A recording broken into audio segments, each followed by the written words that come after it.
Hatırlıyorsun mi? Bizde de yaş vakitte munçaga alıp bargan idiler. Ey yaşaklar yaşaklar. Kise dolu yaşaklar. Kamıştan sıvızgır giysin, sızgırıp girgen çaklar. Ey elek kaynanalar bilenlerine sınavda kuyalar idindi. Bu ildetamla suyu savurmaşı bu diysek mi? Şuvay. Kiyende şirek asılıp şişmele suva var bu diysek mi? Ey sınavda kuydalar indi. Anları şuvay sınıvar idi biteri. Yoluna kiyende kuyalar da. Sen eğer kiyendeni atlap şırasa iken, sen yok kalk gidip varsın. Eğer indi kiyendeni alıp kıysan burununa. Vallahi da uğban kilin durmay. Yani pek şu vakitte kızlar yaş gelinlerine sudan kayıtlarını karap. İşe kapkayalarına karap dururlar. Ağlarını geçe ipler gelirlerdi. Şirayetlerin çay doldurup suyun tüklerlerini karap duraydı de. Ey kile bulup düşkeş, benim derdi sıhhatte tefavanarım. Tam bile sıyır savur başıptı. Ey sıyır savur oturganda, yüzüme yıkıp düştüğüne ey şu vakitte öpür başım bile yıkmak gitkenimde siz uyda kalmanman. Yani başları kaldım. Ey tıkıp kaldım. Ey şu vakitte iyalılarım. Ey iyalılarım. Kimden de yaptıksın şu kadar? Sinden idi sinden, kimden susu? Ey.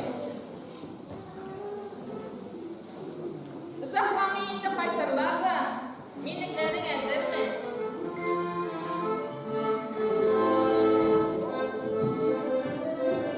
Oo, kaytalar kattım, kaytalar edi. Uşağına tüpeyim.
Bir-iki dostular su jiversin.